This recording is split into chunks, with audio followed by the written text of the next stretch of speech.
Hello everyone. अभी हम लोग डिटर्मिनेंट चैप्टर में मिसलेनियस एक्सरसाइज कर रहे हैं और मिसलेनियस एक्सरसाइज में हमने पिछले वीडियो में 13 तक कवर कर लिया था। तो चलिए 14 से शुरू करते हैं। तो 14 एक डिटर्मिनेंट दे के रखा है, बोला है कि ये 1 के बराबर है, इसको आप प्रूफ कर दो। ठीक है, तो ये हमारे पास डिटर्मिनेंट रहा। तो क्या करते हैं, किसी एक रो में मैक्सिमम नंबर ऑफ जीरोज़ या फिर किसी एक कॉलम में मैक्सिमम नंबर ऑफ जीरोज बनाने की कोशिश करते हैं। यही तो हमारा टारगेट होता है ना।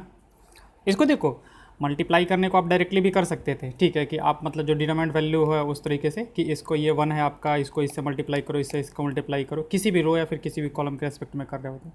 लेकिन होगा क्या ना, उससे आपका बहुत ही बड़ा मतलब कि ये डिटरमिनेंट जो होगा ना, उसको सॉल्व करना बहुत ही मुश्किल काम हो जाएगा। तो हम लोग क्या करते हैं, हम लोग डिटरमिनेंट के प्रॉपर्टीज़ का यूज़ करके थोड़ा ईजी करते हैं। और ईजी करने के क्रम में हम लोग करते क्या हैं कि किसी भी रो या फिर किसी भी कॉलम में मैक्सिमम नंबर ऑफ़ ज़ीरोज बनाने की कोशिश करते हैं।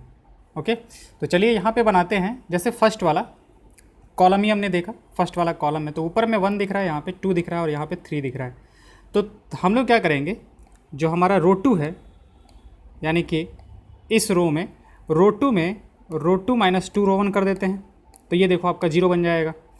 और रो 3 में क्या करते हैं, रो 3 में रो 3 और माइनस का 3 रो 1 कर देते हैं। तो आपका 3 और माइनस 3 ये भी आपका 0 हो जाएगा। और बाद वाला जो होगा वो ऑटोमेटिकली जो होगा आपका वो सिंप्लीफाई हो जाएगा। तो चलिए करते हैं, रो 2 में से 2 रो 1 को घटाते हैं। तो आपका पहला वाला रो तो ऐसे ही रहेगा। LHS की बात कर रहे हैं हम लोग, इसको हमें प्रूफ कर देना है, ये 1 के बराबर है। तो ये है हमारे पास 1 1 plus V 1 plus P plus Q, 1 plus P 1 plus P plus Q, ये तो आपका 0 हो जाएगा। अब इसमें से 3 प्लस 2p में से जब आप 2 रो 1 करोगे तो कितना हो जाएगा, 3 प्लस 2p और माइनस 2 टाइम्स कितना, 1 प्लस पी। और यहाँ पे आपका क्या आ जाएगा, 4 plus 3p 4 plus 3p plus 2q। इसमें से माइनस क्या करना है, 2 times 1 plus P plus Q. अच्छा, अगर इसकी बात की जाए तो अगेन ये 0 हो जाएगा हमारा। यहाँ पे कितना आ जाएगा, 6 प्लस 3p में से 6 प्लस 3p में से क्या करना है हमें, 3 टाइम्स 1 प्लस पी को माइनस करना है। और हमारा ये कितना है, 10 प्लस 6p और प्लस 3q में से माइनस का 3 टाइम्स क्या कर देना है हमें, 1 प्लस पी प्लस क्यू कर देना है। ये हो जाएगा हमारे पास। तो चलिए करते हैं इसको। This will be equal to, ये तो आपका 1, ये 1 प्लस पी, ये 1 प्लस पी प्लस क्यू, ये 0। अब यहाँ से 2p चला जाएगा हमारे पास, और 3 में से 2 चला जाएगा तो ये 1 हो जाएगा हमारा। यहाँ से 2p और 2p चला, 2q चला जाएगा तो 4 में से 2 जाएगा तो 2, और 3p में से 2p चला जाएगा तो p। q जो होगा वो कैंसिल आउट हो जाएगा हमारा। यहाँ से ये 0, ये 3p चला जाएगा हमारे पास, और 6 में से 3 जाएगा तो 3, 10 में से 3 जाएगा तो 7, 6p में से 3p चला जाएगा तो 3p, और 3q पूरा का पूरा कैंसिल आउट। ये बचा हमारे पास। अब क्या करते हैं, expanding with respect to column 1 बना चुके हम लोग, 2 जीरोज बना चुके हैं। Expanding with respect to column 1, column 1 के रिस्पेक्ट में एक्सपेंड कर देते हैं। तो कितना आ जाएगा हमारे पास, 1 इंटू कितना हो जाएगा, 1 into 7 plus 3p, 7 plus 3p हो जाएगा, और माइनस हो जाएगा 3 इंटू 2 प्लस p। ओके, तो this will be equal to 7 plus 3p minus 6 minus 3p, 3p चला गया, वैल्यू कितना आ गया आपका, 1 के बराबर। तो राइट हैंड साइड आ गया आपका, यही तो हमें लेके आना था। चलिए, तो क्वेश्चन नंबर 14 हो गया हमारा।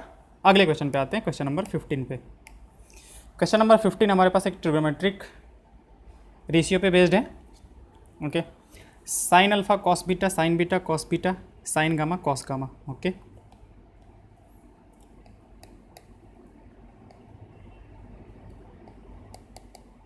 Sign alpha sine beta, sorry sine alpha cos alpha,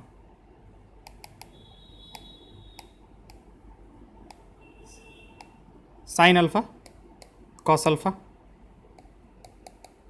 sine beta cos beta, sine gamma cos gamma, और इधर है हमारे पास cos alpha plus beta, beta plus gamma, gamma plus alpha, cos of alpha plus beta, cos of beta plus gamma, cos of gamma plus alpha, sorry gamma plus delta, अच्छा सब delta delta delta है, alpha plus delta,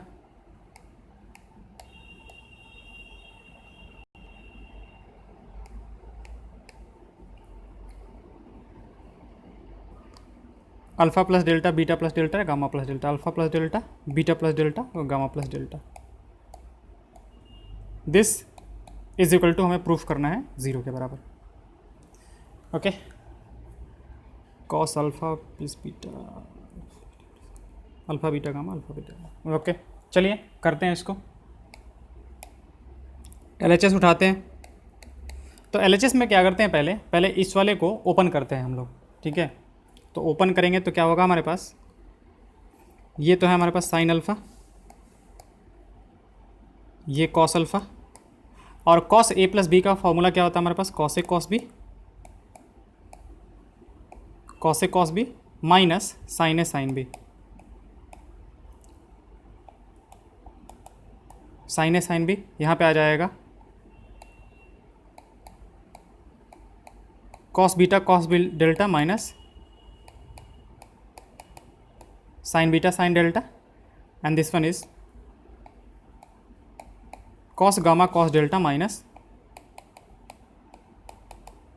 sign gamma sine delta. ये हमारे पास कितना है, sign beta cos beta sine gamma cos gamma. Okay, अब इसको क्या कर रहे हैं, इसको हम दो डिटरमिनेंट्स के फॉर्म में अलग अलग लिखेंगे डिटरमिनेंट के प्रॉपर्टी से। तो ये आ जाएगा आपका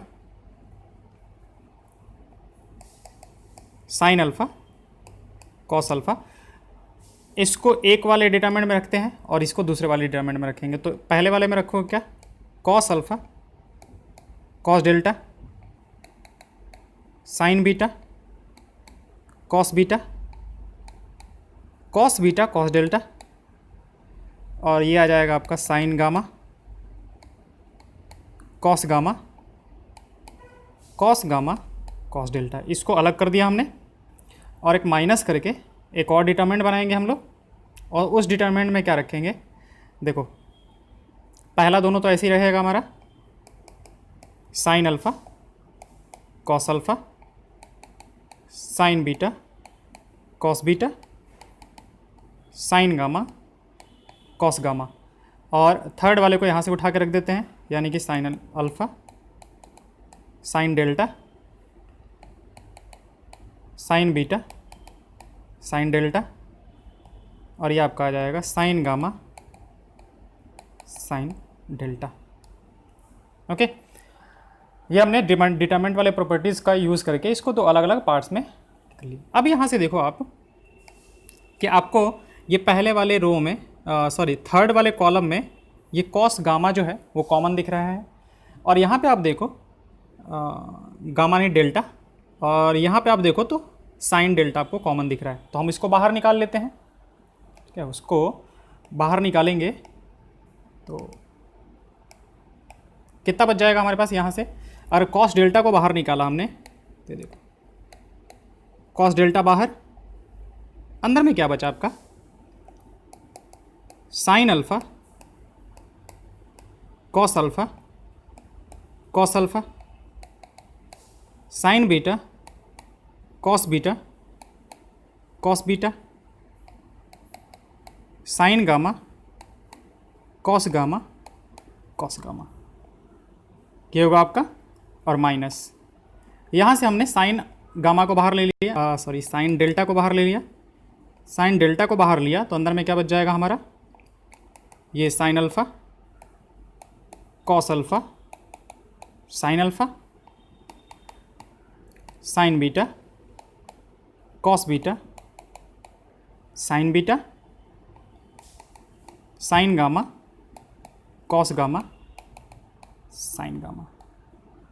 बस हो गया, आपका सॉल्व हो गया। अब आप ऐसे देखो कि यहाँ पे C2 और C3 आइडेंटिकल है, तो किसी भी डिटरमिनेंट में अगर दो रो या फिर दो कॉलम्स आइडेंटिकल हो जाते हैं तो उनका वैल्यू कितना होता है? 0। और यहाँ पे देखो कॉलम और कॉलम 3 आइडेंटिकल है, तो इसका भी वैल्यू कितना हो जाएगा हमारे पास? 0। तो ये आपका आ जाएगा cos delta into 0 minus sine delta into 0, value कितना? 0 के बराबर। यही हमें प्रूव करना था कि ये 0 के बराबर है। तो क्वेश्चन नंबर 15 भी हो गया आपका। आते हैं क्वेश्चन नंबर 16 पे। Solve the system of equations. Question number 16 जो है उसको हमें सॉल्व करना है। कितना है? 2/x 3/y 2/x plus 3/y plus 10/z equal to 4। 10/z equal to 4। 4/x minus 6/y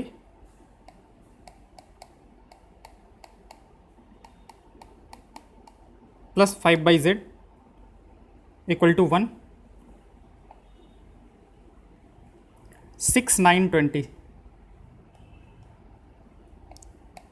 6/x 9/y minus 20/z equal to कितना? 2। ओके, ये दे के रखा है, इसको हमें सॉल्व करना है। अब यहाँ से देखो, जो हम लोग पहले क्वेश्चंस करते थे उसमें हमारा एक्स वाई और जेड न्यूमरेटर में होता था, डिनोमिनेटर में नहीं होता था। यहाँ पे क्या हो गया है कि एक्स वाई जेड जो है वो हमारे पास डिनोमिनेटर में आ गया है। तो हम लोग क्या करेंगे, हम लोग यहाँ से एज्यूम कर लेंगे कि मान लेते हैं कि 1/x हमारे पास r के बराबर है, 1/y हमारे पास s के बराबर है, और 1/z जो है वो हमारा t के बराबर है। ठीक है, 1/x जो है हमारा r के बराबर, 1/y जो है वो s के बराबर, 1/z जो है वो t के बराबर है। तो हम लोग क्या करेंगे, r s t में इक्वेशंस बना लेंगे, सॉल्व करेंगे उसको मैट्रिक्स मेथड से, और फिर लास्ट में हम लोग क्या करेंगे, r s t की जगह पे, r की जगह पे 1/x और बाकी 1/y 1/z रिप्लेस कर देंगे, तो वैल्यू निकल के आ जाएगा हमारा। तो हमारा इक्वेशन किस में कन्वर्ट हो जाएगा? 2r 3s 10z, 2r plus 3s plus 10z is equal to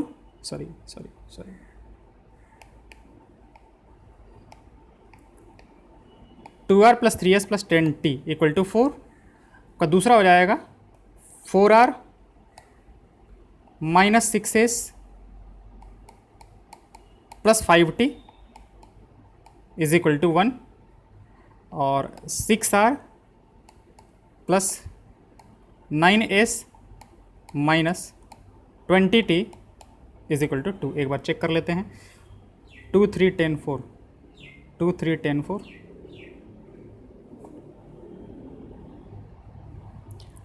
4 minus 6 5 1, 4 minus 6 5 1, 6 9 minus 22, 6 9 minus 22। Okay, अब चलिए यहाँ से ये हमारे पास कन्वर्ट हो गया 3 इक्वेशंस में। तो पहले हम लोग क्या करते थे, पहले हम लोग यहाँ से ए मैट्रिक्स निकालेंगे। ए मैट्रिक्स क्या निकालते थे हम लोग, इसके कोफिशिएंट से बनने वाला मैट्रिक्स। तो कितना हो जाएगा हमारे पास, 2 3 10 4 माइनस 6 5 6 9 माइनस 20। आपका ये मैट्रिक्स बन गया। एक्स मैट्रिक्स बनाते हैं, एक एक्स वाई जेड, और फिर एक आपका बी मैट्रिक्स बनाएंगे हम लोग, 4 1 2। तो हमारे पास इक्वेशन कुछ इस तरीके से मिलेगा। सॉरी, यहाँ पे एक चीज़ गलती कर दिया कि यहाँ पे कि ये जो एक्स मैट्रिक्स है वो हमारा आर एस और टी है, आर एस और टी है ये। Okay, A X equal to B करने से हमारा तीनों इक्वेशंस मिल जाएंगे। तो हमारा जो सॉल्यूशन होगा वो क्या होगा, पहले डिटरमिनेंट ऑफ ए निकाल लेते हैं। डिटरमिनेंट ऑफ ए क्या है, अगर ये नॉन जीरो आता है तो x equal to A inverse B हो जाएगा। तो डिटरमिनेंट वैल्यू पहले निकालते हैं। तो डिटरमिनेंट वैल्यू कितना रहेगा, 2 times this one will be 120 और माइनस कितना 45, माइनस 3 टाइम्स माइनस 80 और माइनस 30 और प्लस 10 टाइम्स 36 और प्लस कितना 36। ओके, तो this one will be 45 50 75 times 2 150,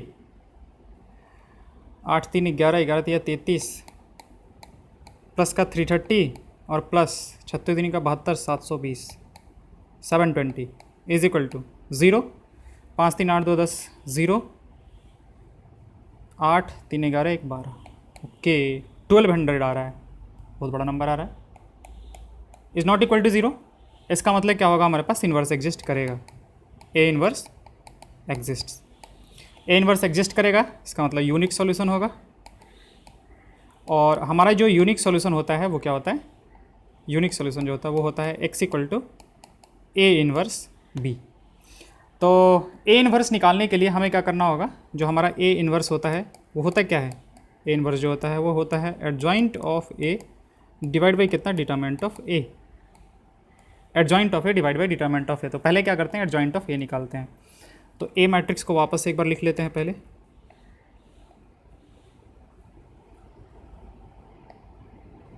कि ए मैट्रिक्स हमारा बना क्या था,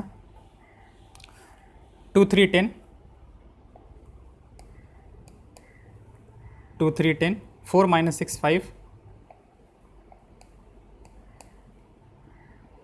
6 9 - 20। ये हमारे पास ए मैट्रिक्स है। तो चलिए निकालते हैं इसके जितने सारे कोफैक्टर्स हैं। A11 निकालते हैं, यानी कि इस 2 के लिए। तो 2 के लिए हमारा कोफैक्टर जो हो जाएगा 75, ठीक है। अभी हमने ऊपर में निकाला था A12, यानी कि इसके लिए कोफैक्टर कितना होगा, माइनस के साथ आएगा। और वो कितना आ जाएगा हमारे पास, माइनस का 80 और फिर आ जाएगा हमारे पास 6 5 30 माइनस का 110, यानी कि ये आ जाएगा तो आपका 110। A13 की बात करते हैं, यानी कि 10 की बात करते हैं। इसके लिए कितना हो जाएगा हमारे पास, 36 और 36 72 72। A21 की बात करते हैं, इसकी बात करते हैं। तो इसका रो और इसका कॉलम छोड़ेंगे, कितना हो जाएगा, माइनस का 60 माइनस का 90 -60 -90 150 माइनस के साथ। तो और एक और माइनस इसकी वजह से आएगा, तो कितना जाएगा आपका 150। A22 इसकी बात करें तो इसके लिए कितना जाएगा हमारे पास, माइनस का 40 -60 -40 -60 माइनस का 100। A23 5 के लिए अगर निकालें तो 18 36 होगा हमारे पास, माइनस का 36 नहीं सॉरी 9 टाइम्स 2 18 और 18 0 होगा एक्चुअली, ये आएगा 0। A23 A31 की बात कर लेते हैं, 6 की बात करेंगे तो 15 और प्लस 60 75। A32 की बात कर लेते हैं, यानी 9 से करेंगे, 9 के लिए तो कितना हो जाएगा हमारे पास, 5 टाइम्स 2 10 -40 10 -40 माइनस का 30 और इसकी वजह से एक माइनस आएगा, प्लस का 30 हो जाएगा हमारे पास। और A33 जो होगा हमारे पास, यानी कि इस -20 के लिए जो होगा -12 और -12 -24। तो आपका जो एडजॉइंट ऑफ ए हो जाएगा हमारे पास, एडजॉइंट ऑफ ए हो जाएगा वो इसके कोफैक्टर से मैट्रिक्स जो बनेगा उसका ट्रांसपोज 75 110 75 110 72 72। यहाँ पे आ जाएगा 150 माइनस 100 0 150 माइनस का 100 0 और ये आ जाएगा 75 30 माइनस 24, इसका हमें क्या करना है, इसका लेना है ट्रांसपोज। तो इसका ट्रांसपोज अगर लेते हैं तो हमारे पास एडजॉइंट ऑफ ए आ जाएगा। अच्छा, डायरेक्टली अब ए इन्वर्स निकालते हैं, तो ए इन्वर्स हमारे पास कितना हो जाएगा, एडजॉइंट ऑफ ए। अब इसका ट्रांसपोज लेके इसका ट्रांसपोज लेते हैं, तो इसका ट्रांसपोज कितना हो जाएगा, 75, 110, 72, 150, माइनस 100, 0, 75, 30, माइनस 24, और इसको क्या करना है, इसके डिटरमिनेंट वैल्यू से डिवाइड कर देना है। डिटरमिनेंट वैल्यू कितना है टोटल इसका, 1200। ये आपका इन्वर्स आ गया है। तो अब हमें क्या करना है, x निकालना है। तो x आपका कितना हो जाएगा, a इन्वर्स b। तो a इन्वर्स हमारे पास कितना आ गया, 1/1200। इसको ऐसे ही छोड़ देते हैं। ये आपका आ गया है 75, 150, 75, 110, माइनस 100, 30, 72, 0, माइनस 24। इसको मल्टीप्लाई हमें किससे करना है, बी मैट्रिक्स से। तो बी मैट्रिक्स जो था वो हमारा कितना था, वो था 4, 1, 2, 4, 1, 2। इससे मल्टीप्लाई कर देते हैं, तो आपका आ जाएगा 1/1200, और इधर से हो जाएगा हमारे पास 75 इंटू 4, 7 चौका 28, 300, प्लस 150 और प्लस 150। पहले वाले रो को पहले वाले कॉलम से मल्टीप्लाई किया। अब इसको सेकंड वाले रो को करेंगे, तो 110 ये आ जाएगा 440, माइनस का 100, और 30 दूनी का कितना, 60, ये आ जाएगा हमारे पास। और इसको करेंगे तो 4 दूनी का 8, 7 चौका 28, 288 प्लस 0 माइनस कितना, 24, नहीं सॉरी 0, 24, 48। ये आपका आ जाएगा माइनस का 48। अब इसको ऐड वगैरह किया जाए तो कितना आ जाएगा, 1/1200। ये हो जाएगा 3 3 600, 600। ये हो जाएगा 500 में से हो जाएगा तो 400, और ये आ जाएगा आपका 48। अगर घटाए गए हम लोग तो आई थिंक 240 आ जाएगा। ठीक है, 240, 24, 25, 120, हाँ ठीक है। अब क्या करते हैं, 1/1200 से ले जाकर सबको मल्टीप्लाई कर देते हैं। तो आपका पहला वाला जो होगा वो कितना आ जाएगा, पहला जो होगा वो आपका आ जाएगा 1/2, अगला वाला जो होगा वो 1/3 आ जाएगा, और ये कितना आ जाएगा 240/1200 से 2 12 दूनी का 24, 1/5, 1/5।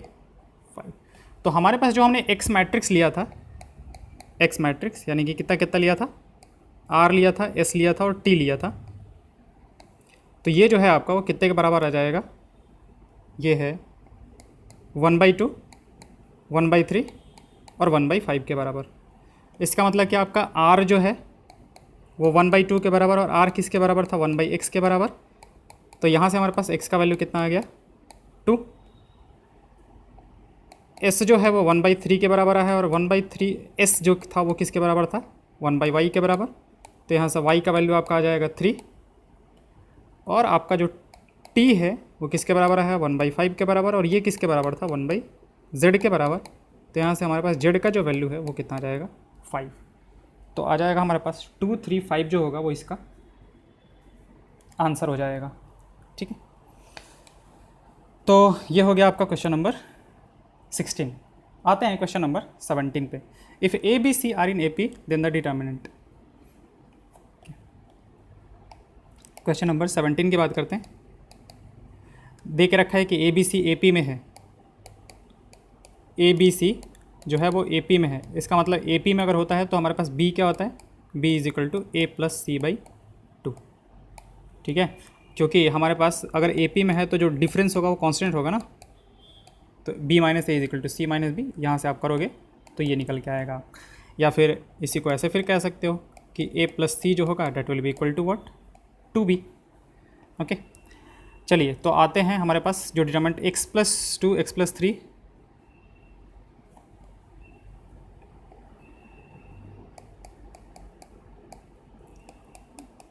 X plus two, x plus three, x plus two A,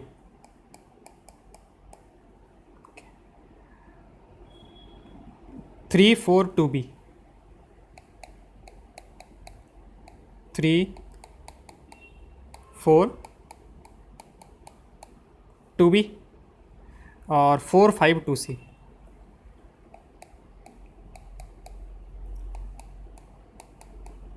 four five to सी इसके बराबर है हमारे पास। मतलब सॉरी, ये डिटरमिनेंट दे के रखा है, इसमें हमें क्या करना है, इसका वैल्यू बताना है। हमें पता है कि a प्लस सी जो है वो किसके बराबर है, 2b के बराबर है। ठीक है, तो चलिए शुरू करते हैं कि इसको किया कैसे जाए। देखो हम लोग क्या करेंगे, हमारे पास इसमें रिलेशन पता है ना 2b में, कि जो b है वो a प्लस सी के बराबर है हमारे पास। ओके, तो जब हम इसको और इसको ऐड करेंगे तो हमारे पास कितना आ जाएगा, 2 टाइम्स a प्लस सी आ जाएगा। 2 टाइम्स a प्लस सी, और a प्लस सी किसके बराबर है हमारे पास, 2b के बराबर। इसका मतलब कि 4b कुछ होना चाहिए हमारे पास। तो हम यहाँ से एक ऑपरेशन यूज़ करने वाले हैं रो टू में। देखो रो टू में क्या यूज़ करने वाले हैं, 2 रो टू। रो टू में पहले 2 से मल्टीप्लाई कर दे रहे हैं ताकि ये 4b हो जाए, और बाकी रो 1 को और रो 3 को क्या कर देते हैं, इसमें से घटा देते हैं, ऐड करके घटा देते हैं, या फिर डायरेक्टली भी आप घटा दो। तो रो टू में ये ऑपरेशन हम लोग यूज़ करने वाले हैं, तो चलिए करते हैं इस ऑपरेशन को यूज़। पहला आपका कितना है, 2 3 2a, x plus two, x plus three, x plus 2a। अब यहाँ से 2 रो टू जब आप करोगे, एक मिनट,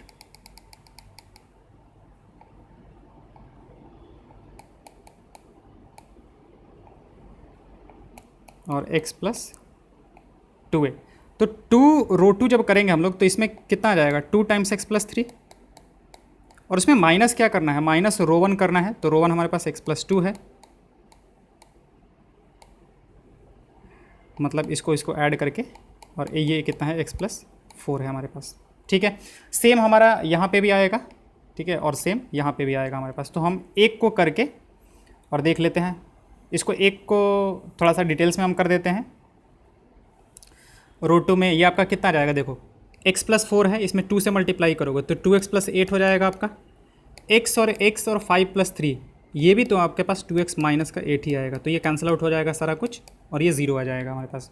यहाँ से देखो ये भी 2x और x 2x, x चला जाएगा आपका, और 6 हो जाएगा, 4 2 6, यानी कि पूरा कैंसिल आउट हो गया आपका। यहाँ पे भी 0, यहाँ पे भी 0, और आपका ये भी 0 बन जाएगा। और बाकी जो है उसको ऐसे लिख लेते हैं, थर्ड वाले को 4 5, x प्लस 4, x प्लस 5, और x प्लस कितना था, 2c था हमारे पास। अब देखो बाकी से कोई लेना देना रही नहीं क्या हमारे पास।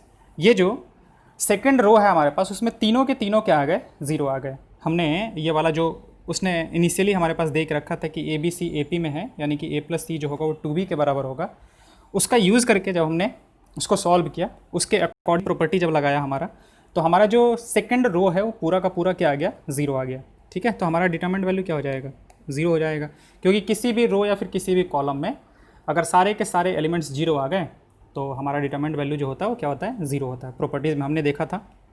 ओके, तो इसका वैल्यू जो होगा आपका वो 0 हो जाएगा। क्वेश्चन नंबर 17 का ए ऑप्शन हो जाएगा आपका।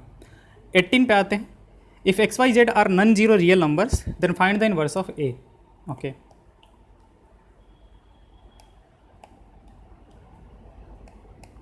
क्वेश्चन नंबर 18 जो है वो एक मैट्रिक्स देख रखा है, x 0 0 0 y 0 और 0 0 z। ये आपके पास एक मैट्रिक्स देख रखा है, इसका इन्वर्स पता करना है। तो देखो इन्वर्स होता क्या है, यहाँ से देखो बाकी सब तरीके से इसको, मतलब जो भी आपका एडजॉइंट है वो सब निकाल के आप इसको देख लोगे, निकल के क्या आता है हमारे पास। यहाँ पे ऑप्शन दिया ना, तो थोड़ा सा ऑप्शन से जाने की कोशिश करते हैं। देखो कि हमारा इन्वर्स मतलब कि इन्वर्स होता क्या है, कि एक ऐसा मैट्रिक्स B जिससे दोनों को मल्टीप्लाई किया जाए तो हमारे पास क्या आ जाए, आइडेंटिटी मैट्रिक्स आ जाए। अब हमने अगर ध्यान है तो मैट्रिक्स में हमने बताया था कि अगर A देखो, A हमारे पास एक क्या है, डायगोनल मैट्रिक्स है, तो डायगोनली सिर्फ हम लोग x y z इस तरीके से लिख सकते हैं। ठीक है, और अगर कोई B मैट्रिक्स है आपका, B matrix diagonal A B C, मतलब इसी के तरीके से सिर्फ डायगोनल, ये जो एलिमेंट्स है डायगोनल एलिमेंट्स हैं वो एक्स वाई जेड है, बाकी सब जीरो। तो बी मैट्रिक्स के ए बी सी लिखने का मतलब ये हुआ कि सिर्फ ए बी सी जो है वो डायगोनल में है हमारे पास। तो जब आप इन दोनों को मल्टीप्लाई करोगे ना तो आप सीधे सीधे डायगोनल एलिमेंट्स को मल्टीप्लाई कर सकते हो। तो डायगोनल एलिमेंट्स को जब मल्टीप्लाई करोगे तो कितना आ जाएगा, एक्स ए वाई बी और जेड सी। मतलब ये हुआ कि अगर आप एक ऐसा मैट्रिक्स बनाते हो A zero zero zero B zero और ज़ीरो ज़ीरो सी, और ये आपका ए मैट्रिक्स दे के रखा है, तो जब इन दोनों को आप मल्टीप्लाई करोगे ना, ए बी निकालोगे तो आपका कुछ ये आ जाएगा, A x zero zero zero B y zero और ज़ीरो ज़ीरो सी जेड, ये आपका आ जाएगा। यानी कि आप क्या कर सकते हो, अगर कोई डायगोनल मैट्रिक्स है तो उसके डायगोनल एलिमेंट्स को डायरेक्टली मल्टीप्लाई करके उन दोनों का मल्टीप्लिकेशन निकाल सकते हो। तो यहाँ पे देखो, यहाँ पे एक मैट्रिक्स ये है ना, अब हम लोग ऑप्शन में जाते हैं और देखते हैं कि कौन से मैट्रिक्स से मल्टीप्लाई करने से हमारा जो होगा वो आई 1 1 1 आ जाए। मतलब हमारे पास कुछ चाहिए क्या, आइडेंटिटी मैट्रिक्स का मतलब 1 0 0 0 1 0 और 0 0 1 आना चाहिए। तो जब आप इससे मल्टीप्लाई करोगे तो ठीक है, देखो 1 1 1 ये सब कुछ तो आ जाएगा, लेकिन बाहर में एक एक्स वाई जेड है। तो बाहर में एक्स वाई जेड होने की वजह से जब आप अंदर इसको लेके जाओगे तो यहाँ पे 1 की जगह पे एक्स वाई जेड, यहाँ पे भी एक्स वाई जेड और यहाँ पे भी एक्स वाई जेड आ जाएगा, जो कि हमें चाहिए नहीं, हमें सिर्फ और सिर्फ 1 चाहिए। अच्छा, आगे वाले को देखते हैं। यहाँ से देखो एक्स वाई जेड है, तो जब मल्टीप्लाई करोगे तो आपका एक्स स्क्वायर वाई स्क्वायर और जेड स्क्वायर आएगा, और डिवाइड भी करोगे तो भी आपका एक्स वाई, मतलब एक्स को पहले रो में ले आकर डिवाइड कर दिया, वाई को दूसरे वाले रो में और जेड को तीसरे वाले में, तो भी आपका एक्स वाई जेड आएगा। हमें 1 1 1 चाहिए, इसका मतलब ये तो नहीं था, ये भी हमारे पास नहीं है। अब इसकी बात करते हैं, 1 1 1 है हमारे पास, तो जब आप इसको मल्टीप्लाई करोगे तो मल्टीप्लाई करने के बाद आपका बनेगा कितना, यहाँ से देखो एक्स वाई जेड बन जाएगा। यहाँ से जब इसको मल्टीप्लाई करोगे तो आपका कितना बनेगा, एक्स वाई जेड 0 0 0 0 0 0, ठीक है। और ये आपका है कितना, 1/XYZ। तो 1/x से क्या करो, इसमें मल्टीप्लाई कर दो, एक में मल्टीप्लाई कर दो, y से क्या करो, दूसरे में मल्टीप्लाई कर दो, और z से क्या करो, थर्ड वाले में मल्टीप्लाई कर दो। मतलब x को आप फर्स्ट रो में लेके चले जाओ, y को आप सेकंड रो में लेके चले जाओ, और z को जो है वो आप थर्ड रो में लेके चले जाओ। z को जो है आप थर्ड रो में लेके चले जाओ, तो आपका मल्टीप्लाई करने के बाद बनेगा कितना, 1 0 0 0 1 0 और 0 0 कितना 1, ये बनेगा आपके पास। तो ये इसका इन्वर्स हो जाएगा क्या, इस मैट्रिक्स का ये इन्वर्स हो जाएगा। एक मिनट, कुछ गलती हो रहा है क्या,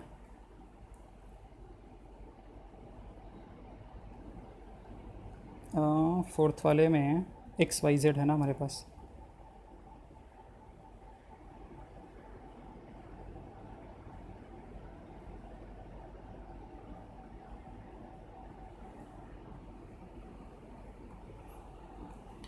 XYZ को जब हम इसके डायगोनल वाले से मल्टीप्लाई करेंगे तो हमारा XYZ आ जाएगा। 1/x को फर्स्ट रो में कर दे, 1/y को सेकंड रो में, और 1/z को थर्ड में कर दें।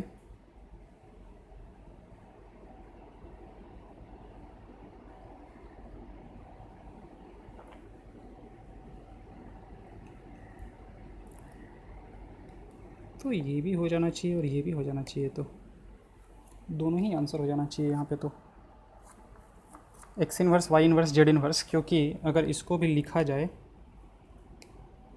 तो ये 1/x 1/y और 1/z आएगा हमारे पास, 0 0 0 0 0 0।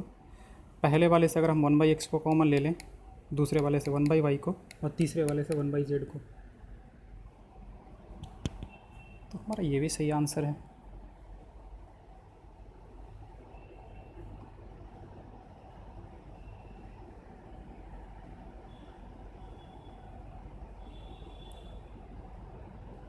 अच्छा, सॉरी, एक चीज़ गलत कर रहे हैं ना यहाँ पे, ये सॉरी फॉर द मिस्टेक। हम एक्चुअली क्या कर रहे हैं ना, यहाँ पे मैट्रिक्स है ना हमारा, तो मैट्रिक्स है, तो मैट्रिक्स में तो जो भी नंबर्स मल्टीप्लाई होगा तो सारे में जाके मल्टीप्लाई होगा ना, बाहर वाले को जब हम लोग अंदर ले जाके मल्टीप्लाई करेंगे तो सब में जाके मल्टीप्लाई होगा हमारा। तो जब आप इसको मल्टीप्लाई करोगे तो ये कितना हो जाएगा, ये x y और z होगा, थर्ड वाले की बात कर रहे हैं, ये 0 ये 0 ये 0 ये 0, इस तरीके से आएगा हमारा।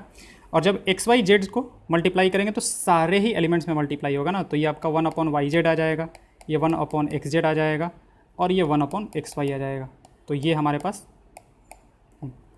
ये तो हमारे पास नहीं है ना, ये इसका मतलब 1 1 1 आना चाहिए था, वो नहीं आ रहा हमारे पास। तो इससे नहीं आएगा, इससे नहीं आएगा, इससे नहीं आएगा, सिर्फ और सिर्फ इससे आएगा हमारे पास। ठीक है, तो इसका मतलब ये हुआ कि कोई भी आपको मैट्रिक्स, एक मैट्रिक्स दे के रखा है, क्वेश्चन मान लेते हैं कि एक मैट्रिक्स दे के रखा है और ये दे के रखा है 2 3 4 इस तरीके से, यानी कि सिर्फ डायगोनल एलिमेंट्स है हमारे पास, ये डायगोनल मैट्रिक्स है। तो इसका ए इनवर्स जो है ना वो आप डायरेक्टली निकाल सकते हो। तो ए इनवर्स जो होगा डेट विल बी 1/2 1/3 1/4 0 0 0 0 0 0, ये आपका ए इनवर्स निकल के आ जाएगा। सॉरी, यहाँ पे हम वो एक्चुअली ध्यान नहीं दे रहे थे कि ये मैट्रिक्स है ना, तो मैट्रिक्स में तो कोई भी एलिमेंट को ले जाकर मल्टीप्लाई करेंगे तो सब में मल्टीप्लाई हो जाएगा। उससे पहले वाले एक्सप्लेनेशन में भी आप लोग ध्यान दे दोगे। तो क्वेश्चन नंबर 18, एक तो आप बेसिक तरीके से कर दोगे, एक ये तरीका हमने आपको बता दिया कि अगर डायगोनल होगा तो डायरेक्टली कर सकते हैं। चलिए 19 पे आते हैं, क्वेश्चन नंबर 19 पे। तो क्वेश्चन नंबर 19 जो है हमारे पास वो क्या दे के रखा है, 1 sin θ 1 1 sin θ 1 minus sin θ 1 minus sin θ 1 sin θ और -1 माइनस sin θ 1 -1 माइनस sin θ और 1, और थीटा जो है वो 0 से लेकर 2π के बीच में है। थीटा जो है वो कहाँ से कहाँ तक है, 0 से लेके और 2π तक है। तो उसने क्या पूछा है, डिटरमिनेंट ऑफ ए जो है वो कहाँ से कहाँ तक जाएगा। ओके, तो पहले हम लोग डिटरमिनेंट वैल्यू निकाल लेते हैं। डिटरमिनेंट ऑफ ए किसी एक रो के रिस्पेक्ट में इसको ओपन कर देते हैं। तो 1 टाइम्स कितना आएगा हमारे पास, तो 1 माइनस sin θ प्लस का sin स्क्वायर थीटा। ओके, फिर दूसरा माइनस का sin θ करेंगे हम लोग, तो माइनस sin θ और प्लस का sin θ, और थर्ड हमारे पास 1 इंटू कितना जाएगा, sin स्क्वायर थीटा और माइनस +1, ये बनेगा आपका। तो ये तो आपका 0 हो गया, तो वो तो ख़त्म ही हो गया हमारे पास। तो यहाँ से कितना बन गया, 1 प्लस sin स्क्वायर थीटा और यहाँ से भी 1 प्लस sin स्क्वायर थीटा। तो ये आपका कितना बन गया, ये बन गया 2 times 1 plus sin square theta. अब सिंस sin थीटा जो है हमारे पास, उसका जो रेंज होता है वो कहाँ से कहाँ तक होता है, हमारे पास डिटरमिनेंट वैल्यू बताना है कि कहाँ से कहाँ तक जाएगा। तो आपका ये देखो sin थीटा कहाँ से कहाँ तक जाता है, अगर इसका रेंज आपको पता है तो ये जाता है -1 से 1 तक। अब इसका स्क्वायर जो होगा, sin स्क्वायर थीटा जो होगा ना, वो आपका 0 से लेके और 1 तक जाएगा। अब ये आपको देखना है कि कैसे हुआ। तो आप क्या करो, जैसे y = x² का ग्राफ बनाओ आप, जैसे इसको x मान लो, आप sin थीटा को x मान लो, तो x आपका कहाँ से कहाँ तक जा रहा है, -1 से 1 तक। तो आपको पता क्या करना है कि x² कहाँ से कहाँ तक जाएगा। तो हमने क्या किया, हमने y = x² का ग्राफ बना लिया, ऐसा ही बनता है। अब y = x² का ग्राफ है और x हमारा -1 से लेकर और 1 तक जा रहा है, तो हमारे पास -1 पे वैल्यू कितना मिलेगा आपको, 1 मिलेगा। 1 पे वैल्यू कितना मिलेगा, 1 मिलेगा। अब जब -1 से 1 के बीच में जाएंगे हम लोग, तो हमारा वैल्यू जो होगा y एक्सिस पे वो कहाँ से कहाँ कवर कर रहा है, देखो यहाँ से लेके यहाँ तक, यानी कहाँ से, 0 से लेके और 1 तक। एक और तरीका है आपको देखने का कि x को क्या करो, आप 2 पार्ट्स में तोड़ दो। एक तो क्या करो, -1 से 0 तक कर दो और यूनियन करके एक और ले लो आप दूसरा, मतलब यूनियन उस तरीके से मत करो, ठीक है। और दूसरा ले लो आप 0 से लेके और कहाँ तक, 1 तक, ठीक है। तो जब आप यहाँ से स्क्वायर करोगे, x का स्क्वायर करोगे, तो आपको दिख जाएगा इधर 1 होगा इधर 0 होगा, वो जो कि पॉसिबल है नहीं।